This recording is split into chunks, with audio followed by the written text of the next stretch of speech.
जय श्री कृष्णा दोस्तों। और देखिए, आज की वीडियो में मैं आपके लिए जो लेकर के आया हूं वो कोई साधना नहीं है।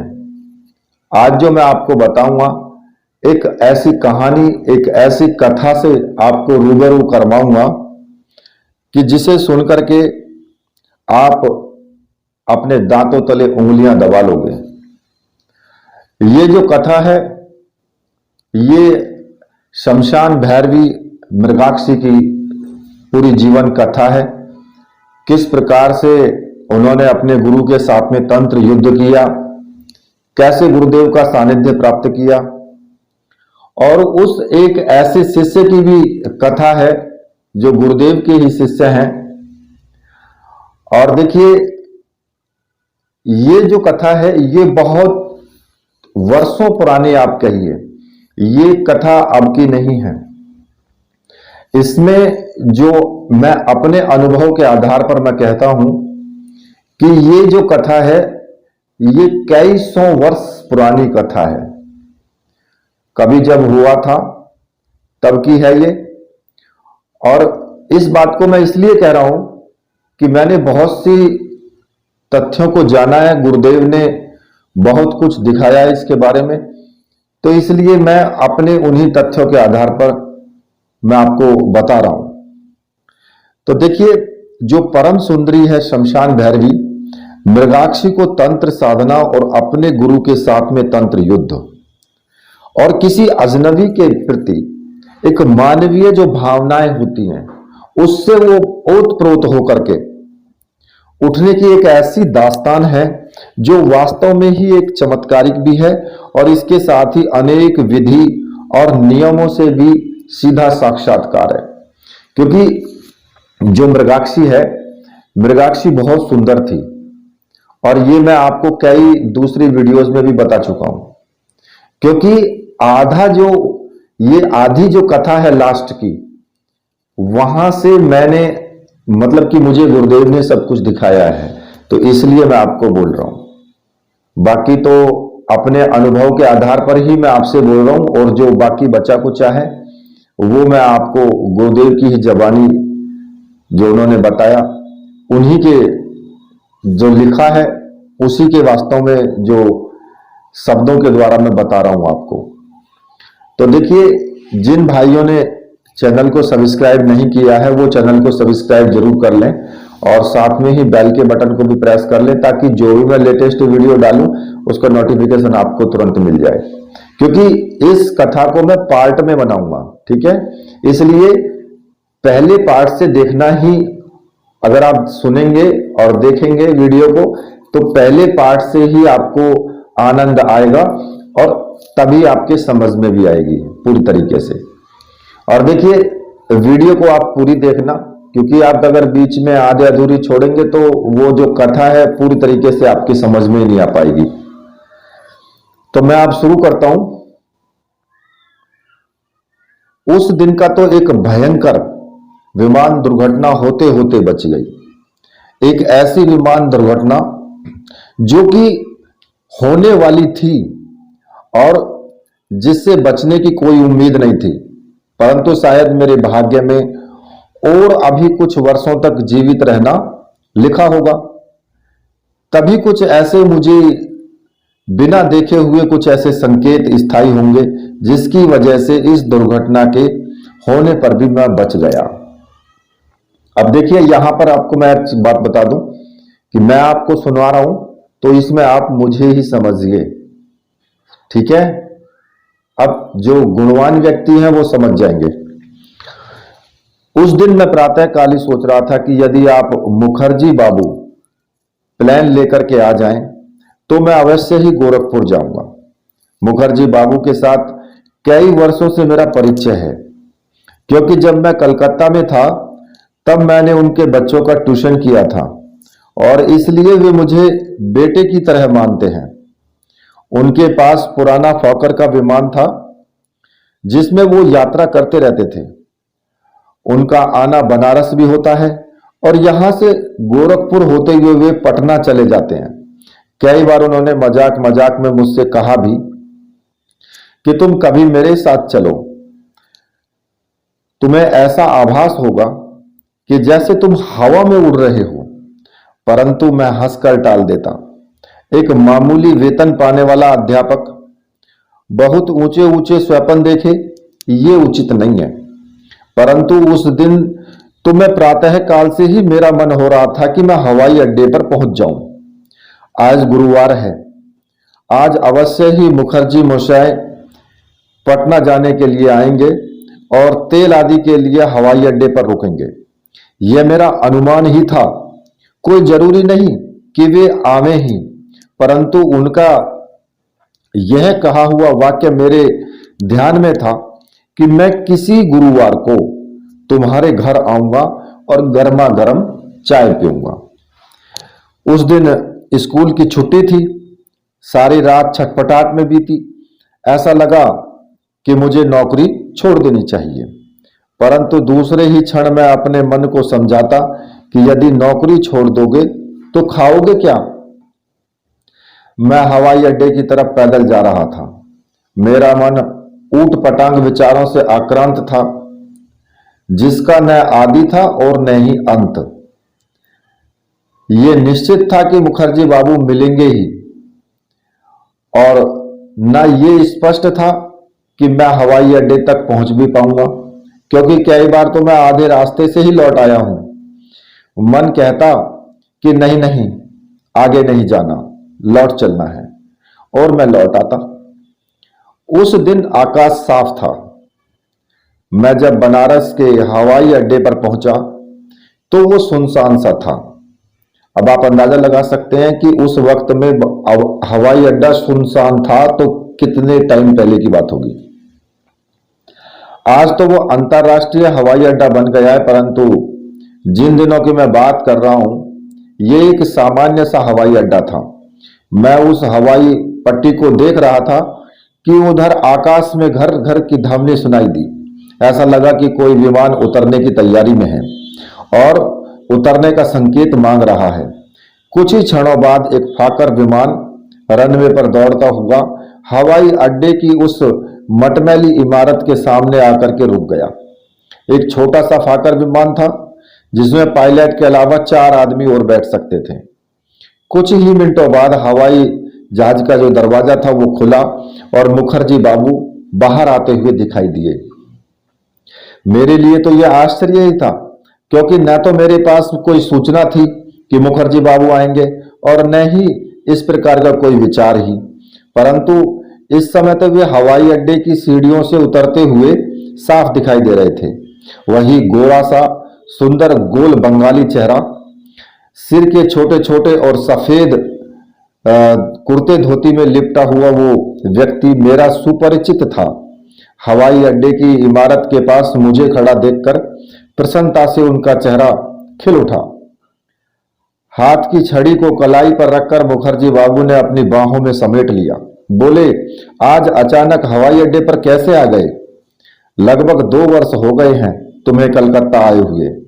तुम्हें ध्यान होना चाहिए कि पिंकी और टीटू नित्य तुम्हें याद करते हैं, परंतु बनारस आकर तो तुमने हम सब लोगों को भुला ही दिया। ऐसे जीवन में कोई, जैसे कि जीवन में कोई परिचय ही नहीं रहा हो। अरे समय और स्थान बदलने से संबंध थोड़े ही बदल जाते हैं। अब की बार मैं पटना से कलकत्ता आऊंगा तो तुम्हें अवश्य ही अपने साथ जबरदस्ती लेकर के जाऊंगा। फिर रुककर बोले, चलो कैंटीन में चलते हैं और गर्मा गर्म चाय की एक एक प्याली ले लेते हैं। तब तक पायलट फाकर में पेट्रोल आदि ले लेगा। कहते कहते उन्होंने मेरा हाथ पकड़ करके कैंटीन की तरफ घसीट लिया।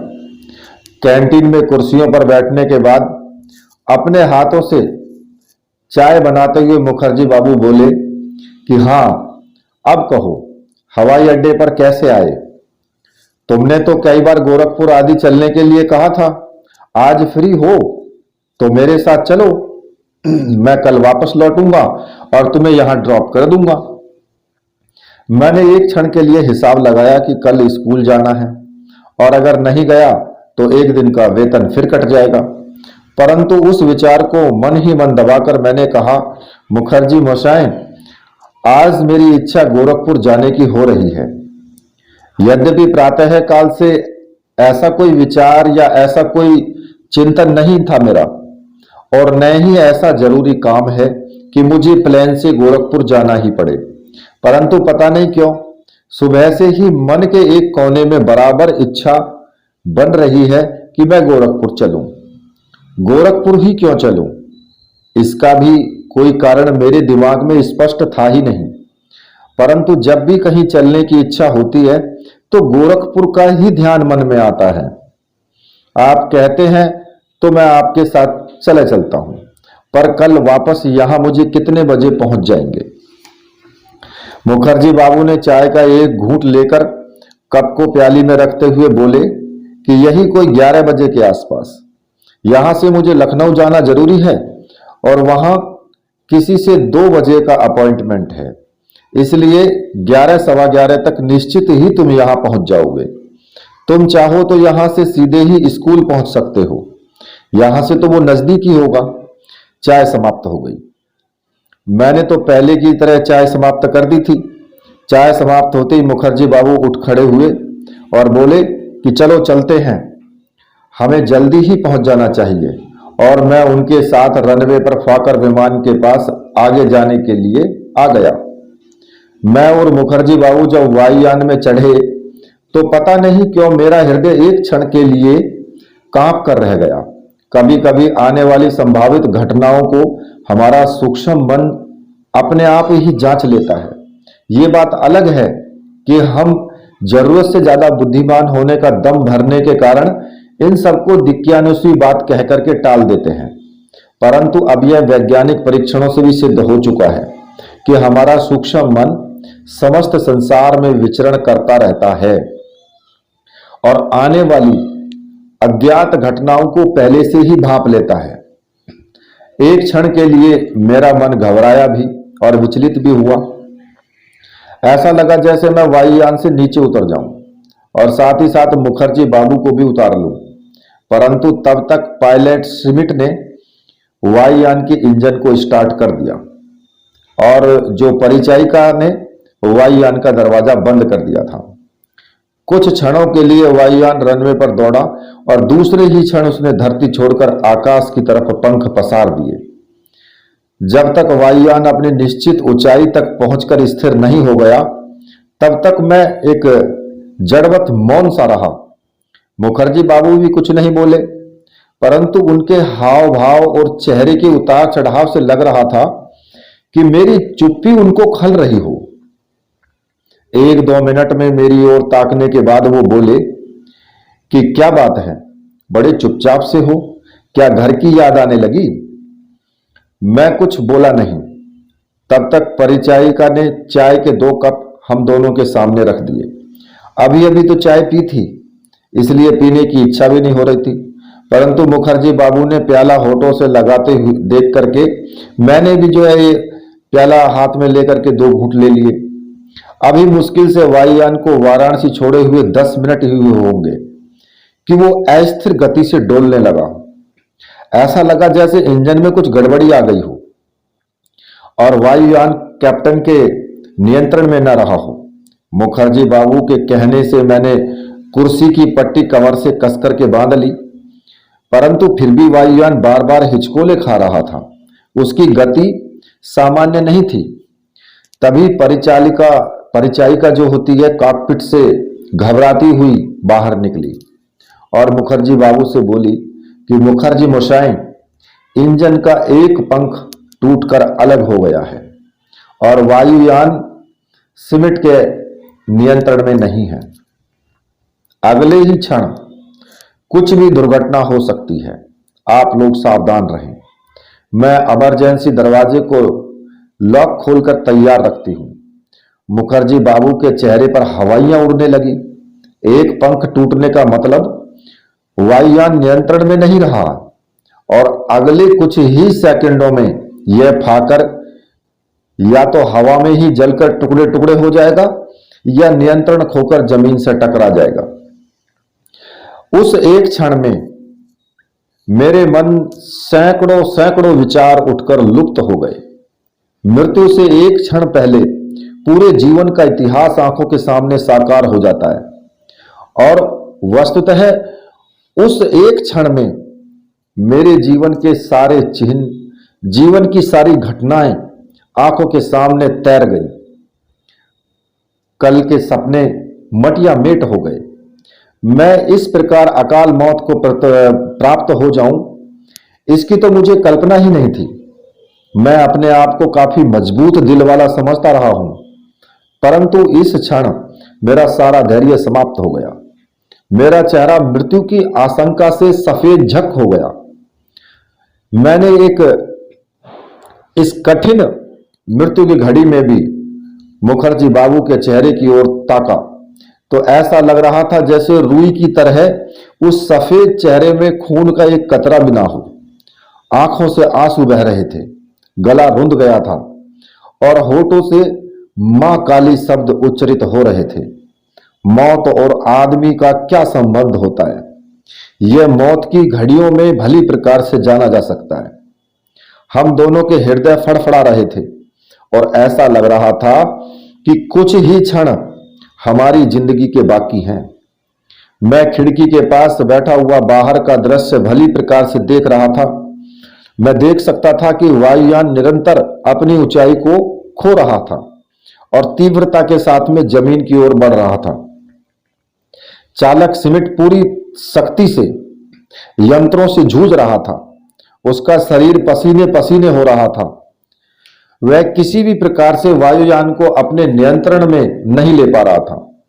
हमारी कुर्सी के सामने कॉकपिट के बाहर हॉस्टेस घुटने के बल बैठी क्रॉस को सीने से लगाए ईसा को स्मरण कर रही थी। वायुयान कटी पतंग की तरह डोलता हुआ निरंतर नीचे की ओर झुक रहा था। तभी मैंने देखा कि एक लंबा तगड़ा योगी वायुयान के समानांतर उड़ रहा है।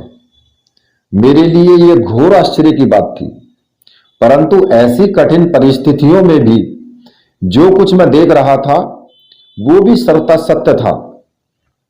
लंबा दुबला पतला शरीर, गौर वर्ण और चमकती हुई दो आंखें, सिर पर लंबी और सफेद जटा तथा नीचे की ओर झूलती हुई दाढ़ी साफ साफ दिखाई दे रही थी। मैं देख रहा था कि वायुयान जिधर मोड़ लेता है साधु भी उधर ही समानांतर मोड़ ले रहा था। मेरी बुद्धि कुछ भी काम नहीं कर रही थी। मैंने अपनी आंखें मल करके देखा, परंतु जो सत्य था वो सत्य था ही, क्योंकि मैंने ये अनुभव किया कि वायुयान अब उतना अधिक नहीं डोल रहा था जितना पहले डोल रहा था। हो सकता है यह मेरी आंखों का भ्रम हो, यह भी हो सकता है कि मृत्यु से पहले जिस प्रकार मनुष्य को अजीबोगरीब दृश्य और घटनाएं दिखाई दे जाती हैं, उसी प्रकार से कुछ दिव्य स्वप्न का मुझे अनुभव हो रहा हो। पर यह भी हो सकता है कि वास्तव में ही कोई उच्च कोटि का योगी हमें बचाने का प्रयत्न कर रहा हो। इन योगियों की महिमा निराली है। इनके पास प्रत्येक प्रकार की सिद्धि और शक्तियां होती हैं। इनके लिए सब कुछ संभव होता है। हो सकता है यह योगी आकाश पथ से कहीं आगे की ओर गतिशील हो रहा होगा और वायुयान को डोलते हुए देखकर अपनी शक्ति से उसे नियंत्रित करने का प्रयत्न कर रहा हो। अभी भी मैं उस साधु को बराबर वायुयान के समानांतर उड़ते हुए देख रहा था। तभी मैंने देखा कि वायुयान जमीन के बहुत निकट आ गया है। अब कॉकपिट का दरवाजा खुला था। मैं उसके अंदर बैठे हुए चालक सिमिट को देखने के लिए मुड़ा और उस एक क्षण में ही मैंने देख लिया कि उसका चेहरा मृत्यु की छाया से ग्रस्त है। आंखों में मौत पूरी तरीके से समा गई थी। बुद्धि पर अशुभ छाया पड़ी हुई थी। इसमें कोई दो राय नहीं कि अब इस वायुयान का जमीन से टकराना निश्चित है। टकराते ही एक भयंकर विस्फोट होगा। वायुयान के परखच्चे उड़ जाएंगे और इंजन में आग लग जाने की वजह से सब कुछ स्वाहा हो जाएगा। अभी गोरखपुर बहुत दूर था। वायुयान जमीन से मुश्किल से 100 मीटर ऊंचा रहा होगा। एक क्षण के लिए मैंने बाहर झांका तो वायुयान पेड़ों की जो फुनगियां होती है ना, ऊपर जो चोटियां होती हैं पेड़ों की, उनको छूता हुआ मृत्यु की ओर भागा चला जा रहा था। जो साधु समानांतर उड़ता हुआ साफ साफ दिखाई दे रहा था, अब उसका कहीं कोई अता पता नहीं था।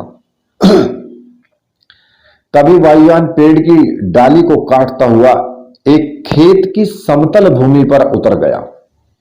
ऐसा लगा जैसे किन्हीं अदृश्य शक्तियों ने हाथों में खिलौने की तरह उठाकर उसे जमीन पर रख दिया हो। न तो किसी प्रकार का कोई विस्फोट हुआ और न ही वायुयान में आग लगी। जो कुछ हुआ वो सर्वथा अप्रत्याशित था, आश्चर्यजनक था। पायलट स्मिथ के लिए यह सब कुछ अप्रत्याशित था। वो दौड़कर बाहर आया और कॉकपिट में ही खुले हुए संकट द्वार से हमें बाहर निकालने के लिए घसीट कर ले जाने लगा। तभी मुखर्जी बाबू की आंखें जो थी वो मृत्यु भय से बंद थी और सारा शरीर लगभग ठंडा सा पड़ गया था। मिस्टर स्मिथ के 3-4 बार हिलाने से उनकी मृत्यु तंद्रा भंग हुई। स्मिथ ने अंग्रेजी में मुखर्जी को बाहर चलने के लिए कहा। साथ ही मुझे भी, इंजन बहुत गर्म है और किसी भी क्षण यह जल करके फट जाएगा एकदम से, इसलिए वह तुरंत वायुयान से बाहर आ जाइए।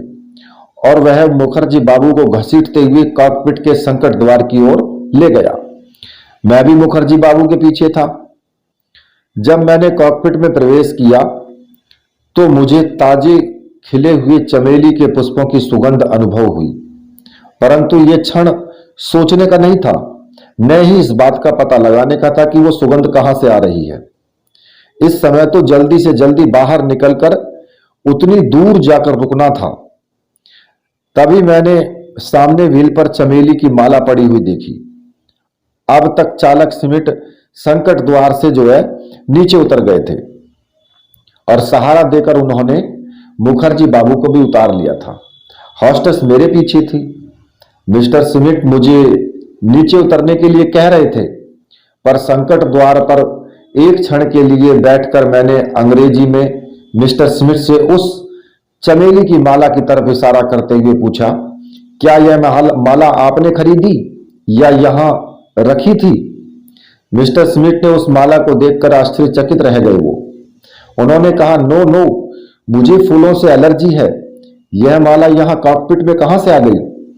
मैं रहस्य समझ गया कि उस योगी ने ही कॉकपिट में बैठकर उन यंत्रों को अपने नियंत्रण में लेकर वायुयान को बिना किसी प्रकार की क्षति पहुंचाए खेत में उतार लिया था और जाते जाते स्मृति स्वरूप वो माला यहां रख करके गए थे। मेरे चेहरे पर मृत्यु की इन भयानक घड़ियों में भी मुस्कान फैल गई। चालक मिस्टर स्मिथ मुखर्जी बाबू को लेकर खेत में एक तरफ तेजी से आगे बढ़ रहे थे और हम लोगों को भी उस तरफ आने का संकेत कर रहे थे, परंतु अब मैं निश्चिंत था, क्योंकि मैं समझ रहा था कि यदि वायुयान के परखच्चे उड़ने ही होते तो कभी के उड़ गए होते। अब कुछ भी नहीं होगा। कुछ क्षण हम खड़े खड़े उस वायुयान की तरफ ताकते रहे। हर पल हर क्षण यही मन में आशंका थी कि अब किसी भी क्षण वायुयान गर्मी की अधिकता में जल करके समाप्त हो जाएगा। आधा घंटा बीत गया, पर फिर भी कुछ नहीं हुआ। वायुयान ज्यों का त्यों अड़िग खड़ा था। अब तक पास के गांव में कई लोग जो हैं इस कौतूहल को देखने के लिए खेतों में इकट्ठा हो गए। ऐसा लग रहा था जैसे किसी ने वायुयान को पकड़कर धीरे से जमीन पर उतार दिया हो। यह हम सबके लिए आश्चर्यजनक घटना थी। मिस्टर स्मिथ के अनुसार वायुयान का बचना या किसी सही ढंग से लैंडिंग करना संभव ही नहीं था, पर जो कुछ हुआ वो हम सबके लिए आश्चर्यजनक ही था। निर्णय यह हुआ कि गोरखपुर यहां से 10-12 किलोमीटर दूर है, इसलिए कोई टैक्सी करके गोरखपुर के एयरपोर्ट के कर्मचारियों से मदद लेकर वायुयान को कलकत्ता तक उड़ाने के लायक बना दिया जाए। हम कुछ समय तक तो पैदल चले। थोड़ा सा आगे चलने पर एक खाली ट्रैक्टर मिल गया और हम गोरखपुर पहुंच गए। मैं और मुखर्जी मसाएं गोरखपुर के नूतन होटल में रुके। यह होटल अन्य होटलों की अपेक्षा ज्यादा साफ सुथरा प्रतीत हुआ। थके थकाए तो थे ही, इसलिए स्नान आदि से निवृत्त होकर कपड़े बदले और नाश्ता किया, परंतु मन में किसी प्रकार की शांति नहीं थी। इतने वर्षों से मुखर्जी बाबू का निमंत्रण था, और जब निमंत्रण का पालन कर वायुयान में बैठा तो यह घटना हो गई जो सर्वथा अप्रत्याशित थी।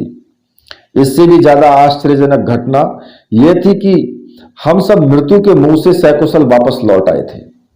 इससे एक बात तो स्पष्ट थी कि अभी हमारे भाग्य में मौत लिखी नहीं थी।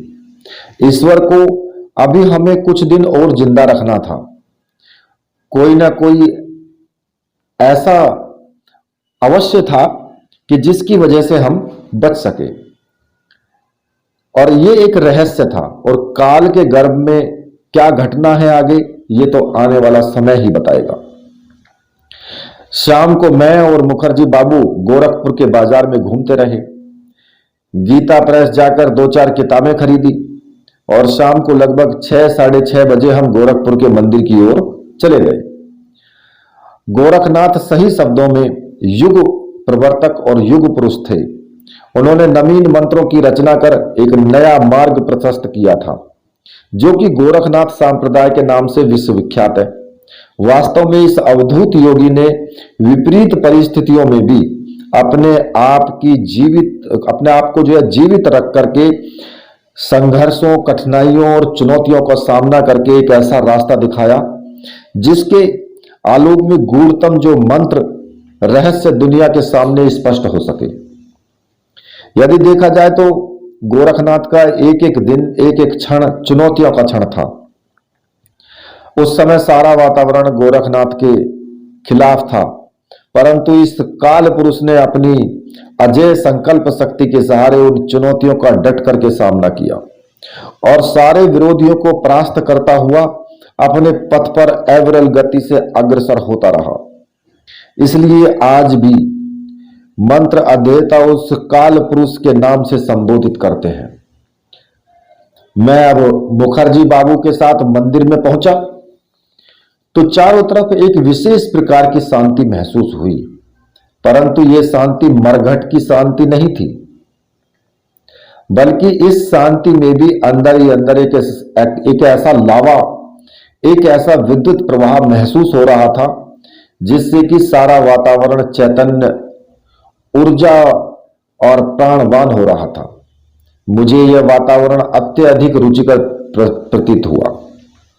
मंदिर के एक तरफ महंत जी का निवास स्थान था, जहां गोरखनाथ से संबंधित साहित्य भरे पड़े थे। महंत जो स्वयं विद्वान और गोरख ज्ञान के अन्यतम अध्येता थे, जिनके प्रयत्न से इस गोरख साहित्य की सुरक्षा हो सकी। वो अत्यंत सुंदर, आकर्षक शरीर, दीप्तिमान चेहरा, उन्नत भाल और आकर्षक प्रदान करने वाली आंखें, सब मिलाकर के महंत जी के व्यक्तित्व को जो भव्यता वो प्रदान कर रही थी। उन्होंने हम दोनों को बाहर से आया हुआ जान करके प्रेम पूर्वक अपने पास बिठाया और आने का प्रयोजन पूछा। आधा घंटे के बाद हम दोनों वहां से उठ खड़े हुए और मंदिर के मुख्य भाग में जाकर गोरखनाथ की आकर्षक और तेजस्वी प्रतिमा के दर्शन किए। वास्तव में गोरखनाथ की मूर्ति अत्यंत ही प्राणवान और चेतना युक्त है। ऐसा लगता है जैसे गोरखनाथ की विशाल आंखें सीधे हृदय में प्रवेश कर रही हैं और हमारे सारे अंतर को टटोल करके देख रही हैं। मैं मन ही मन उस छवि पर मंत्र मुग्ध सा हो गया। मैंने इस महापुरुष की जीवनी पढ़ी थी, इससे संबंधित साहित्य का अध्ययन भी किया था, और इन सब का मेरे चित्त पर एक गहरा और स्थायी असर पड़ा था। इतने उच्च कोटि के ग्रंथों का रचयिता मेरे सामने खड़ा था। वो चाहे मूर्ति में ही क्यों ना हो, परंतु था तो वही व्यक्तित्व, और मेरे दोनों हाथ स्वतः ही श्रद्धा से उनके सामने झुक गए।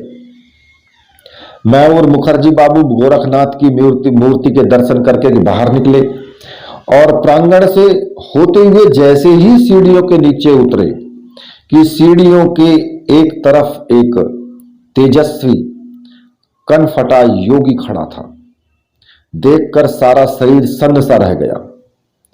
मैं ही नहीं, मुखर्जी मुसाई भी उस अवधूत को देखते ही 2 कदम पीछे हट गए।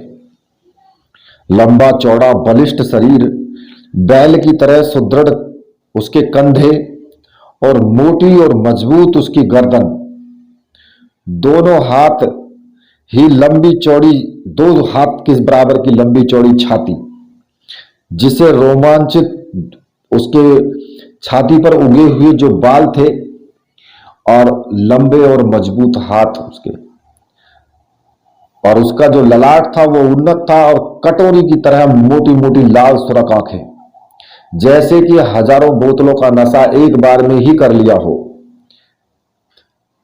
फिर पर इतना ऊंचा और लंबा, जटाजूट कि कुछ पता ही नहीं चलता था।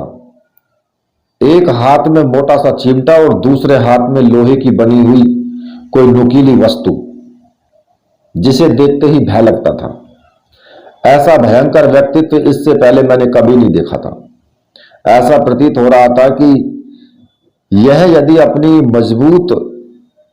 अगर किसी मजबूत बैल से भी यह टकरा जाए तो केवल एक ही टक्कर में बैल के प्राण पखेरु उड़ाने में स्वाभाविक थे। आंखों में क्रोध की चिंगारियां निकल रही थी। उसको देखकर पूरे शरीर में सिरहन सी दौड़ गई। मुखर्जी बाबू उसको देखते ही 2-3 कदम पीछे स्वतः ही हट गए और चक्कर खा करके सीढ़ियों पर ही धम्म से बैठ गए।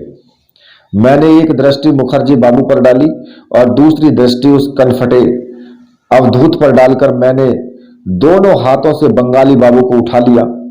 तभी वो कनफड़ा अवधूत जोरों से अट्ठास कर हंस पड़ा।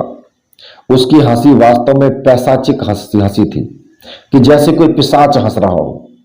ऐसा लग रहा था जैसे बांस का जंगल हवा की जोर से जो खड़खड़ा करके एकदम से बोल उठा हो और शमशान में किसी पिशाच ने जोरों से अट्ठास कर लिया हो। वो हंसी प्राणों को कपाने वाली थी। मैं मुखर्जी बाबू को लेकर सीढ़ियों से उतर करके निकल जाना चाहता था, परंतु वो अवधूत सीढ़ियों के बीच में इस प्रकार से खड़ा था कि हम चाहते हुए भी सीढ़ियां पार करके नहीं निकल सकते थे। फिर भी मैंने हिम्मत करके 2 सीढ़ियां मुखर्जी बाबू को लेकर नीचे उतरा कि उस अवधूत की आंखें एकदम से तन गई। चेहरे के डोरे लाल सुर्ख हो गए और पूरा चेहरा तमतमा उठा। उसके सामने ही उसकी अवज्ञा कर बिना उसकी अनुमति के कोई 2 सीढ़ियां भी नीचे उतर जाए, वह शायद उसके लिए चुनौती सा था। तभी उसने अपनी वो 2 लाल सुर्ख आंखें मेरे चेहरे पर गड़ा दी। एक बारगी में ही हम दोनों कांप करके रह गए। मुझे चिंता अपनी नहीं थी जितनी मुखर्जी की थी। यदि हार्ट अटैक हो गया या ब्रेन हेमरेज हो गया तो एक मुसीबत मेरे सामने खड़ी हो जाएगी। इसलिए मैं मुखर्जी बाबू को अपने पीछे करके नीचे उतर रहा था और चाहता था कि इस योगी से यदि उलझना ना ही हो तभी ठीक रहेगा। राजा, जोगी, अगन, जल, इनकी उल्टी रीत, ये कड़े और अपनी ही धुन के जीव होते हैं। ये ना मालूम ये कब क्या कर बैठे। इसलिए इन लोगों से उलझना व्यर्थ की मुसीबत को मोल लेना होता है। मैं आगे आगे सीढ़ियों से उतर रहा था। सीढ़ियों के नीचे बाईं ओर वो अवधूत खड़ा था, इसलिए अपने दाहिने हाथ में मुखर्जी बाबू का हाथ पकड़ रखा था। जैसे ही मैंने अंतिम सीढ़ी को पार करके आगे कदम रखा और मुश्किल से 2-3 डग ही भरे होंगे कि वो अवधूत जोरों से हंस पड़ा। उसकी हंसी ऐसी डरावनी और दिल दहला देने वाली थी कि चलते चलते भी हमारे पांव ठिठक गए। परंतु मैं रुकना नहीं चाहता था, इसलिए एक क्षण के लिए रुककर दूसरे ही क्षण में मुखर्जी बाबू को घसीटता हुआ सा जल्दी जल्दी डग भरने का उपक्रम कर ही रहा था कि मेरे कंधे पर वज्र की तरह हाथ पड़ा। वो हाथ मेरे कंधे पर पड़कर रह ही नहीं गया, परंतु बल्कि उसने अपनी मजबूत उंगलियां कंधे के मांस में गड़ा सी दी, ऐसे गड़ रही थी उंगलियां, और कंधे के ऊपर की हड्डी उसकी हथेली के नीचे दब सी रही थी। मैं एक क्षण के लिए ही भाप गया कि यह मजबूत और वज्र की तरह हथेली उसी अवधूत की हो सकती है। मैं पीछे मुड़ा। हथेली के दबाव की वजह से पूरी तरह से पीछे मैं मुड़ नहीं पाया, किंतु यह छोटे से मोड़ में ही उसकी तमतमाए चेहरे और लाल सुर्ख आंखों को देख करके पूरे शरीर में एक सिरहन सी व्याप्त हो गई। सारा चेहरा अंगार की तरह दहक रहा था और रह रहकर उसकी मूछों के बाद और दाढ़ी जो है उसकी फड़फड़ा रही थी। यदि मजबूत दिल वाला आदमी भी उस अंधेरी रात में उस अवधूत को ऐसे स्वरूप में देख ले तो निश्चित ही गस खा के गिर पड़ेगा। फिर भी मैंने अपने आप को स्वस्थ बनाए रखने का प्रयास किया। अब तक उसका वो वज्र युक्त हाथ मेरे कंधे पर पड़ रहा था और एक व्याघ्र की तरह उसकी पैनी उंगलियां मेरे कंधे के मांस में गड़ रही थी। मैंने एक क्षण के लिए अपनी आंखें उसकी आंखों में डाली और दोनों हाथों की ताकत लगाकर कंधे पर रखते हुए हाथ को झटक दिया, पर मैं एक क्षण से भी ज्यादा उसकी आंखों में ताक नहीं सका, क्योंकि उनमें बला की गर्मी थी और तेज था। मैंने न मालूम किस जोश और साहस से उसके हाथ को झटक तो दिया, परंतु भावी अज्ञात आशंका से मेरा मन ही मन घबरा रहा था कि अब ये कुछ भी कर सकता है। अगर संतोष था तो केवल इतना कि मैं जंगल में नहीं हूं, अपितु मंदिर में हूं, और अभी भी इक्का दुक्का लोग अवश्य ही 8-10 लोग मेरी सहायता के लिए आ ही जाएंगे। मैं उस वक्त चिल्लाना भी चाहता था, परंतु यह प्रयास व्यर्थ गया, क्योंकि अज्ञात भय ने मेरे ऊपर पूरी तरह से नियंत्रण कर लिया था और मेरी यह चीख मेरे अंदर ही घुट करके रह गई।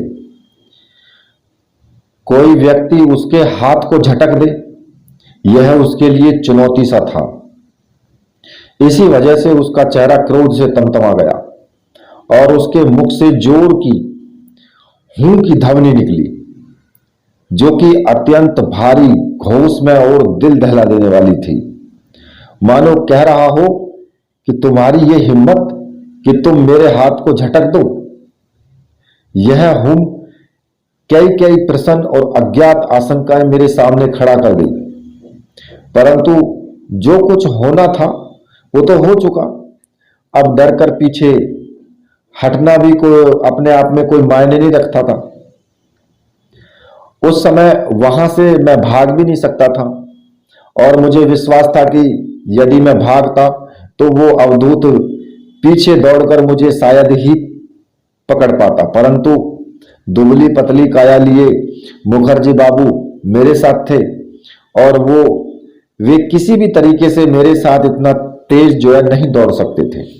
उनको छोड़ करके जाना संभव नहीं था, इसलिए मैं वहां से डर करके खड़ा रहा वहीं पे। मैंने अपनी दाहिनी और मुखर्जी बाबू को देखा तो मुझे दूसरा धक्का लगा। मुखर्जी बाबू उस भीमकाय अवधूत को देखकर और उसकी हुंकार ध्वनि को सुनकर के निर्जीव से हो गए। उनके प्राण मुंह को आ गए थे, आंखें फैल गई थी और उनका सारा शरीर थर थर कांप रहा था। ऐसा लग रहा था कि यदि मैंने एक क्षण का भी विलंब किया तो निश्चित ही मुखर्जी बाबू धड़ाम से गिर पड़ेंगे और फिर उनको उठाना, संभालना और होश में लाना अत्यंत कठिन हो जाएगा। मैं उनको सहारा देता, तब तक वे धम्म से जमीन पर बैठ गए। अकस्मात मैंने देखा कि वो अवधूत मेरे पास से हटकर मुखर्जी बाबू के सामने आकर खड़ा हो गया और उनकी दाहिनी कलाई पकड़कर एक ही झटके में उन्हें पैरों पर खड़ा कर दिया। वह तो पहले से ही आधे मरे हुए थे। कलाई पकड़ते ही उनका रहा सहा जोश और दमखम भी समाप्त हो गया। अवधूत मुखर्जी बाबू को कलाई पकड़कर आगे बढ़ गया और वह भी जो है घसीटते हुए से उनके पीछे पीछे चलने लगे। ऐसा लग रहा था जैसे कोई कसाई बकरे को पकड़कर वध करने के लिए ले जा रहा हो। जब अवधूत 8-10 कदम आगे बढ़ गया तो मैं अपने आप को रोक नहीं पाया और मुखर्जी बाबू के साथ साथ मैं भी आगे बढ़ गया। मैंने 1-2 बार चिल्लाने की भी कोशिश की। मैं यदि 1 आध मिनट के लिए रुका भी तो वो भी व्यर्थ ही रहा, क्योंकि मैं मुखर्जी बाबू और अपने बीच का फासला बढ़ाना नहीं चाहता था। अंधेरी रात में यदि थोड़ा सा भी फासला बढ़ा तो फिर उनको ढूंढ पाना मुश्किल हो जाएगा, क्योंकि रात में देख पाना भी असंभव था। इसलिए मैं बाहर दौड़ता हुआ सा उनके साथ ही रहना चाहता था। मंदिर के बाहर आकर वो अवधूत एक क्षण के लिए रुका और मुखर्जी बाबू का हाथ उसने छोड़ दिया। छोड़ने के बावजूद मुखर्जी बाबू जड़वत वहीं से खड़े हो गए। जो ही उसने मुखर्जी बाबू का हाथ छोड़ा, 1 या 2 क्षण तो वो धर धराते खड़े रह सके, पर दूसरे ही क्षण वो भरभरा करके जमीन पर बैठ गए। मैं मुखर्जी बाबू को संभालने या खड़ा करने का प्रयत्न कर ही रहा था कि उस अवधूत का दाहिना हाथ मेरी कलाई पर पड़ा। मेरी दाहिनी कलाई को पकड़कर उसने एक ही झटके में मुझे खड़ा कर दिया और मुझे बिना मेरी इच्छा के तेजी से लेकर के आगे बढ़ गया। मैंने 8-10 कदम चलने के बाद प्रतिरोध भी किया, क्योंकि मैं मुखर्जी बाबू को ऐसी स्थिति में अकेले छोड़ना नहीं चाहता था। न मालूम इस घबराहट में उनके हृदय पर क्या असर पड़ा होगा, परंतु दूसरे ही क्षण उस अवधूत ने व्याघ्र सी आवाज सुनाई दी उसकी चिंता मत करो, वो स्वतः उठकर होटल पहुंच जाएगा। तुम्हें मेरे साथ चलना है, सीधे सीधे चले चलो, तुम्हारा कुछ भी अहित नहीं होगा। परंतु यदि तुमने किसी प्रकार का प्रतिरोध किया तो मैं तुम्हें तुम्हारे कंधे पर तुम्हें अपने कंधे पर डाल करके निकल जाऊंगा, और इससे तुम्हारे सीने की 1 आध हड्डी टूट भी जाए तो मुझे दोष मत देना। मैं खिंचा हुआ सा उस अवधूत के साथ आगे की ओर बढ़ रहा था। मेरे पांव तेजी से गतिशील हो रहे थे, परंतु फिर भी मैं अवधूत के कदमों से कदम मिलाकर नहीं चल पा रहा था। उसकी चाल में बला की तेजी थी। लगभग हम 5-6 किलोमीटर चले होंगे। रात बिल्कुल एकदम निस्तब्ध थी। जंगल में झिंगुरों की आवाज के अलावा और किसी प्रकार की कोई आवाज कानों में सुनाई नहीं दे रही थी। मुझे यह भी पता नहीं था कि हम कहां और किस तरफ जा रहे हैं। यह अवधूत कापालिक है या वाममार्गी। सुना था कि गोरखनाथ के मंदिर के आसपास सैकड़ों कापालिक और कनफड़े जो योगी साधु साधनाओं में रत हैं। कई भैरव और भैरवियां शमशान साधनाओं में मग्न हैं, और यहां से लेकर नेपाल तक का पूरा प्रदेश इस प्रकार के तांत्रिकों से भरा हुआ है, जिसका एक सिरा गुरु गोरखनाथ का मंदिर है तो दूसरा सिरा नेपाल का प्रसिद्ध तांत्रिक तीर्थ दक्षिण काली का मंदिर। लगभग 3-4 घंटे हम दोनों बराबर चलते रहे। इस पूरी अवधि में न तो अवधूत कुछ बोला और न मुझे कुछ बोलने का साहस हुआ। अब तक मेरे मन में कुछ कुछ हिम्मत और साहस का संचार हो रहा था। मैंने निश्चय कर लिया कि अब जो कुछ होगा देखा जाएगा। अब घबराने या विचलित होने से फायदा भी क्या है। मैंने 1 आध बार पीछे मुड़कर लौटने का भी निश्चय किया, परंतु ज्यों ही लौटने का उपक्रम करता कि मेरे पैर बंद से जाते और चाहते हुए भी ना तो पीछे मुड़ पाते और ना ही मैं लौट पाता। ऐसा प्रतीत हो रहा था जैसे इस अवधूत ने मुझे किलित कर दिया हो, जो कि निरंतर आगे की ओर ही गतिशील हो सकता है। पीछे मुड़कर न तो देखा जा सकता है और न ही पीछे जाने का मौका ही रहता है। अब थोड़ी थोड़ी रोशनी दिखाई देने लगी थी। अवधूत के पैरों में कुछ ज्यादा ही तेजी आ गई। उसने कुछ दूर चलने के बाद मेरा दाहिना हाथ पकड़ लिया और कहा, घबराने की जरूरत नहीं है, तुम एक विशिष्ट उद्देश्य के लिए लाया गया है तुम्हें। अब तक वे रोशनियां नजदीक हो गई थी। मैंने देखा वो स्थान कुछ कुछ खंडहर सा था। पुराने जमाने में यहां बहुत बड़ी हवेली या किला रहा होगा, परंतु अब सब कुछ धूल धूल से धूल धूल से एक धूमिल सा हो रहा था। जगह जगह पत्थरों के ढेर थे, टूटी हुई दीवार, बिखरा हुआ मलबा दिखाई दे रहा था। इन खंडरों के बीच कई कापालिक सर्वथा नग्न होकर किसी विशेष साधना में रत थे। अब मैं उन लोगों के चेहरे भी साफ साफ देख रहा था। सामने बहुत बड़ा यज्ञ कुंड बना हुआ दिखाई दे रहा था और उसके एक तरफ कोई अवधूत नग्न सा बैठा हुआ किसी पशु के मांस को काट काट कर उस अग्नि कुंड में फट स्वाहा शब्द के साथ होम कर रहा था। इन दो शब्दों से पहले वह किस प्रकार के मंत्र का उच्चारण कर रहा था यह साफ साफ नहीं सुनाई दे रहा था, परंतु ऐसा दिखाई दे रहा था कि वह कोई वाम मार्गी तांत्रिक क्रिया है जिसमें मृत पशु का मांस से होम किया जाता है। यज्ञ कुंड के पास ही बिखरे हुए प्याले, गिलास और शराब की बोतलें लुढ़की हुई थी। अवधूत ने पूरी तरह से शराब चढ़ा रखी थी क्योंकि उसकी आंखों के डोरे लाल सुर्ख थे। बड़ा सा चेहरा, अग्नि स्फुटलिंग की तरह लपलपाती हुई आंखें, सीने पर लहराती हुई काली दाढ़ी और पीछे की ओर लंबे बिखरे हुए बाल और जटाएं, सब कुछ मिलाकर के एक विभीत सा दृश्य ही उपस्थित कर रहे थे। बीच बीच में वो कापालिक मांस के साथ शराब की आहुति भी देता जा रहा था। ऐसा करते समय उसकी आंखों की चमक कुछ विशेष बढ़ जाती थी। ऐसा प्रतीत हो रहा था कि वो जो क्रिया कर रहा है वो सही हो रही है, इसलिए उसके मुख से कभी कभी किलकारी सी भी निकल जाती थी।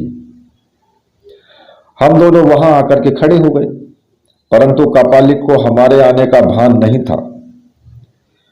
वह उसी प्रकार अपनी अभिचार क्रिया में रत था। बीच बीच में वह ओम मणिपद में हुम फट की ध्वनि करता रहा और कुंड में शराब की आहुति देता रहा। साथ ही साथ कुछ घूंट चषक पात्र में लेकर स्वयं भी लेता था और उसके बाद जो है कुछ बूंदें बच जाती तो उन बूंदों को अपने सिर पर छिड़क देता। मांस और शराब की मिलीजुली गंध से वातावरण में एक विशेष प्रकार का एक अजीब सा वातावरण बना हुआ था। अब वो अवधूत एक तरफ बढ़ा तो मुझे भी उसके साथ उधर बढ़ना पड़ा। मैंने देखा कि 8-10 कापालिक भैरव अपने अपने यज्ञ कुंडों पर इस प्रकार से अभिचार क्रियाएं करने में रत थे। तभी मैंने एक तरफ बड़ा सा यज्ञ कुंड देखा। उस यज्ञ कुंड के पास एक भैरवी बैठी हुई थी जिसकी उम्र लगभग 23-24 साल की रही होगी। सुंदर आकर्षक चेहरा, तीखे नैन नक्श, हंस की तरह उसकी गर्दन, खुले बाल और सुंदर देही पुष्ट शरीर, सिर के बाल कमर से भी नीचे की तरफ लटके हुए थे। वह योगिनी जहां बैठी हुई थी उसके चारों तरफ छोटे छोटे 11 यज्ञ कुंड दहक रहे थे। एक प्रधान और उन 11 यज्ञ कुंडों के बीच बैठी हुई भैरवी प्रधान यज्ञ कुंड में आहुति विसर्जन कर रही थी जिसमें शराब की तरह कोई पदार्थ भरा हुआ था। वह उसमें से निकाल निकाल कर बीच बीच में पीती भी थी और आहुति भी देती जाती थी। उन यज्ञ कुंडों के बीच में बैठना कठोर परीक्षा और कठिन साधना तो थी। एक क्षण के लिए भी बैठना अपने शरीर को भुरता बना देना के समान था। यह कहां की थी, यहां किस प्रकार से आई थी, अपनी इस सुंदर कोमल काया को क्यों इस तरह दाह के बीच में जला रही थी। मैं कुछ अनुमान नहीं लगा सका। इतना निश्चिंत था कि वह इस प्रकार की साधनाओं में कई वर्षों से है, क्योंकि इतनी कठिन और कठोर साधना करना प्रत्येक के बस की बात नहीं है। मैं और वो अवधूत कापालिक के सामने खड़े थे।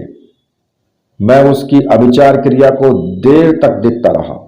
अचानक उसकी नजर फट स्वाहा कहने के बाद ऊपर उठी, और ज्यों ही उसने नजरें मुझसे मिलाई कि मैं सिहर गया। एकदम से मैं डर गया। पूरा सारा शरीर एक बार की पीपल के पत्ते की तरह कांप गया। उसकी आंखों में कुछ ऐसी चमक और लपक थी कि एक क्षण में ही मुझे समझते हुए देर नहीं लगी कि वह भैरवी ऊंचे खानदान से संबंधित है और अपनी इच्छा से ही इस प्रकार की साधना में रत है। उसके चेहरे पर किसी प्रकार का कोई तनाव नहीं था। चेहरे की कांति और लावण्य अत्यधिक आकर्षक और मोहक थे। पूरा चेहरा नशे में अग्निदाह से लाल भभूका हो रहा था, जिसकी वजह से वो और भी ज्यादा सुंदर लग रही थी। उसकी गुलाबी थरथराते होठों से अत्यंत शुद्ध और स्पष्ट रूप से मंत्र उच्चरित हो रहे थे। वह किसी ऊंची साधना में रत थी। जिस समय वह फट कहती हुई अग्निकुंड में आहुति विसर्जित करती तो उसका चेहरा और आंखें गुलाबी हो उठते। ऐसा लगता जैसे सैकड़ों सूर्य एक साथ पूर्व दिशा में उग आए हों। उसकी रत्नारी आंखें शराब के नशे से और भी ज्यादा गहरी और आकर्षक हो जाती। वह अधखुले आंखों से झूमती हुई पर अपने आप में चैतन्य बराबर शुद्ध उच्चारण करती हुई आहुति विसर्जित करती जाती थी। मैं मंत्रबद्ध सा खड़ा था। ऐसा लग रहा था जैसे मेरे पैरों को किसी ने बांध दिया हो। चाहते हुए भी मैं वहां से न तो हिल पा रहा था और न ही जा पा रहा था। मेरा पूरा शरीर मंत्र आबद्ध सा था और मेरी आंखें उस भैरवी की आंखें और चेहरे पर टिकी हुई थी। अचानक उसने दोनों हाथों की अंजलि हवा में बनाई और दूसरे ही क्षण उसने ताजे गुलाब के पुष्पों से वो भर गई। फिर उसने फूल यज्ञ में समर्पित कर दिए। वह शायद आज के दिन की पूर्ण आहुति थी।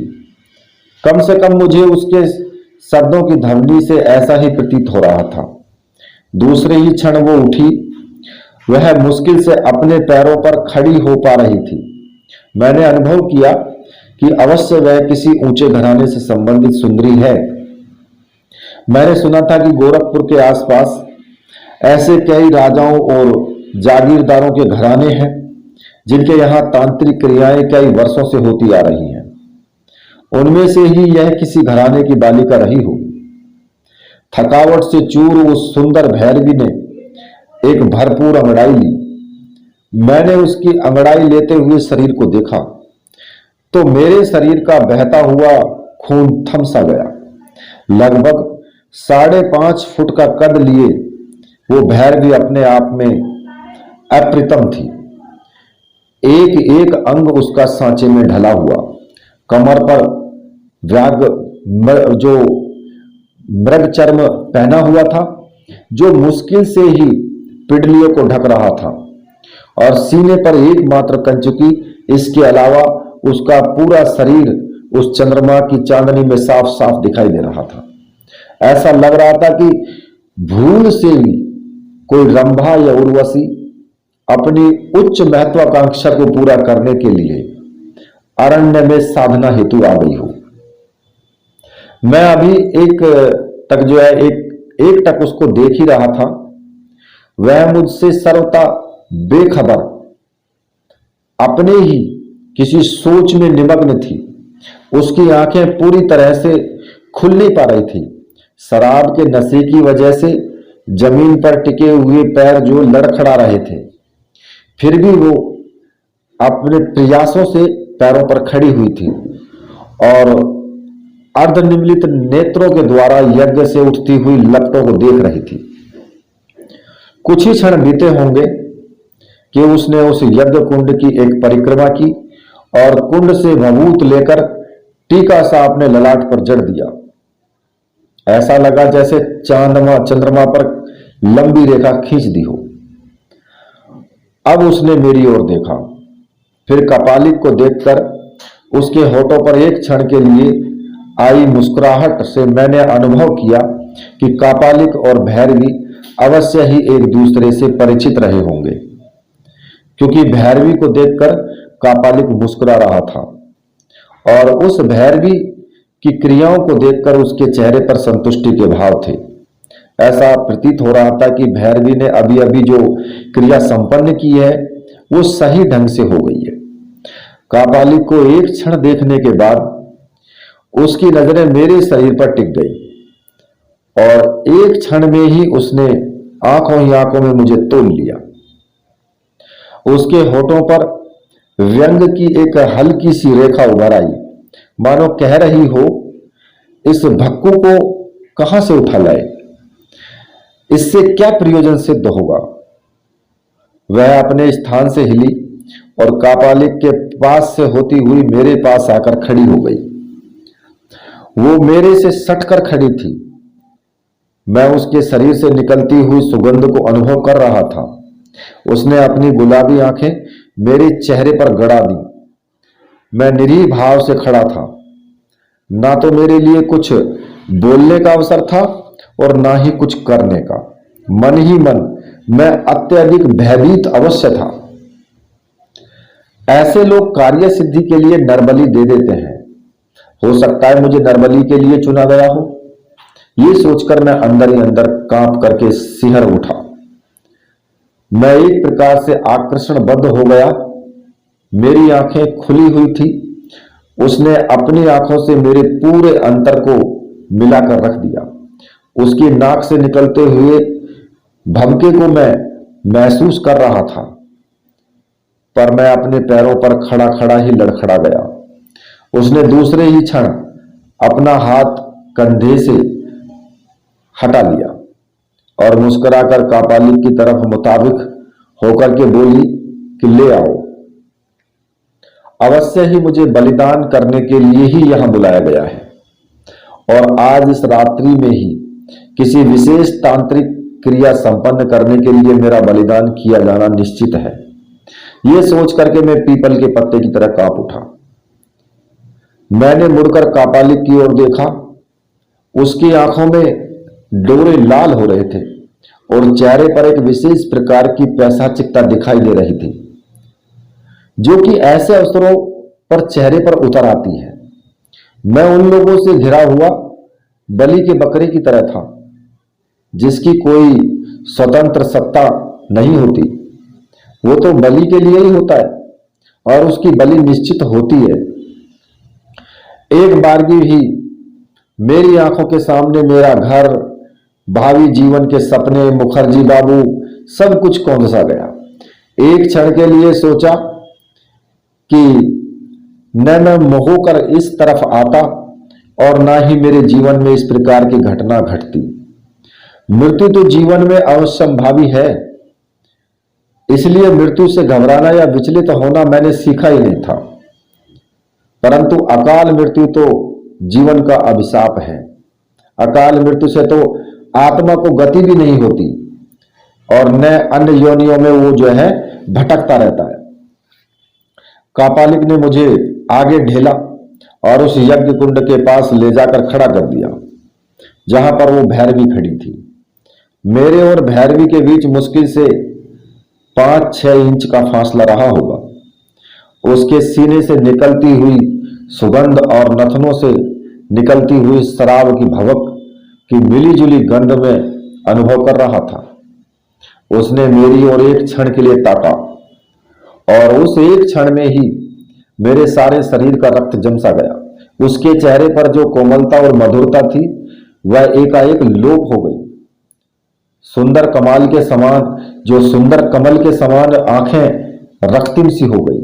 चेहरे पर खिंचाव आ गया उसने मुझे एक क्षण के लिए उसी प्रकार से ताका जैसे एक शिकारी अपने शिकार को ताकता है। मेरे पैर लड़खड़ा रहे थे, परंतु फिर भी मैं अपने आप में जबरदस्ती हिम्मत और जोश भर रहा था। मृत्यु तो निश्चित ही थी, परंतु इस प्रकार कायरों की तरह मरना उचित नहीं है। मैं मनुष्य हूं, जवान हूं, इन लोगों से बराबरी का मुकाबला कर सकता हूं, परंतु कायर की तरह बिना हाथ पांव हिलाए मरना भी उचित नहीं समझता। सोचते सोचते मेरे दोनों हाथों की मुट्ठियां भिंच गईं। तभी उस भैरवी के मुख से एक विशेष प्रकार का शब्द निकला जो सीटी की तरह था। वह शब्द धीमे से ही निकला था, परंतु उस गहन निस्तब्ध अर्धरात्रि में यह धीमा शब्द भी चारों तरफ फैल गया और दूसरे ही क्षण मैंने देखा कि कई कापालिक उस यज्ञ कुंड के पास आकर खड़े हो गए। सभी विशेष क्रियाओं में संलग्न से प्रतीत हो रहे थे। बाल बिखरे हुए थे, आंखों में एक विशेष चमक, चेहरे पर खिंचाव, गले में मुंडों की माला, सारा शरीर लगभग नग्न था और उस पर ढेरों ढेरों भस्म लगी हुई थी। मैंने एक नजर अपने चारों ओर देखा तो उस कापालिक और भैरवी के अलावा मेरे चारों ओर लगभग 10-12 अन्य कापालिक तथा 8-10 भैरवियां खड़ी थी। मैं आया तब तो ये सब दिखाई नहीं दे रहे थे, फिर अचानक कहां से आ गए? कहां बैठे हुए थे? क्या ये इतने ही कापालिक और भैरवियां हैं या इनके अलावा कुछ और भी हैं? मैं निर्णय नहीं कर पा रहा था। उन सभी की नजरें मेरे ऊपर थी और उन कापालिकाओं को देख करके मेरा मन जो था वो जिज्ञासा से भाव पैदा कर रहा था।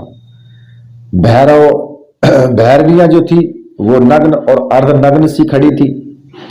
पीठ पर छितरे हुए लंबे बाल, उन्नत वक्ष स्थल और मृग चर्म पहने हुए वे यदि कन्या के आश्रम में भी होती तो अवश्य ही ऋषि कन्याएं प्रतीत होती, परंतु यहां तो ये सभी अन्य ऐसी साधनाओं में रत थी जो तांत्रिक क्रियाओं में उच्च कोटि से संबंधित हो सकती हैं। उनकी आंखों के लाल डोरे मेरी इस धारणा को पुष्ट कर रहे थे। जिस भैरवी के पास मैं खड़ा था उसने एक कापालिक को संकेत किया और वो मेरे सामने आकर के खड़ा हो गया। लंबा चौड़ा शरीर, भारी भरकम ढील ढाल, सारे शरीर पर बड़े बड़े बाल, मदपान से रक्तम आंखें, उगड़ा हुआ वक्ष स्थल और केवल एक लंगोट पहने हुए ये कापालिक पूरा अवगढ़ लग रहा था। गले में मुंडों की माला पहने हुए और हाथों में पात्र लिए हुए वह उस अर्धरात्रि में भयानक सा प्रतीत हो रहा था। यदि कोई कमजोर मन मस्तिष्क वाला होता तो इस भयंकर अर्धरात्रि में इस ऐसे वातावरण में उस अवगढ़ को देख करके अवश्य ही उसका प्राणांत हो जाता।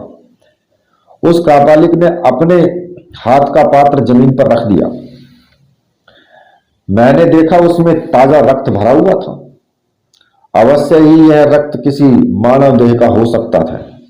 संभव है मुझसे पहले जो है किसी और निर्दोष की बलि ले ली हो और उसके रक्त से एक खप्पर भर लिया हो। उसने मेरे कपड़े उतार दिए। अब धोती खोलकर हटानी चाहिए तो मैंने थोड़ा बहुत प्रतिरोध किया, परंतु उन लोगों के बीच मेरा प्रतिरोध कहां मायने रखता था। दूसरे ही क्षण उस औगड़ ने एक झटके में धोती खींचकर अलग कर दी और नीचे पहने हुए बनियान और अंडरवियर को नाखूनों से फाड़ कर के टुकड़े टुकड़े कर दिया। अब मैं सर्वथा नग्न सा उन लोगों के बीच खड़ा था। भय के आगे शर्म का तो कोई महत्व ही नहीं होता। उस समय शर्म करने की तो कोई गुंजाइश नहीं रह गई थी, पर मैंने अब पक्की तरह निश्चय कर लिया कि मेरा बलिदान निश्चित है और मुझे कुछ प्रतिरोध करना ही चाहिए। मैंने कुछ प्रतिरोध किया भी और उस औगड़ के गले पर हाथ रखा जिससे कि मैं उसे धक्का देकर अपने आप को अलग कर सकूं, परंतु मैंने अनुभव किया कि वो औघड़ पहाड़ की तरह निश्चित है, निश्चल है। मैंने कुछ और प्रतिरोध करने की कोशिश की, तभी मेरे दाहिने गाल पर झन्नाटेदार थप्पड़ लगा और मेरा सारा शरीर और सिर एक बारगी जो है घूम गया। अब देखिए, यहां से आगे की जो कथा है वो मैं आपको अगली पार्ट 2 में सुनाऊंगा, ठीक है।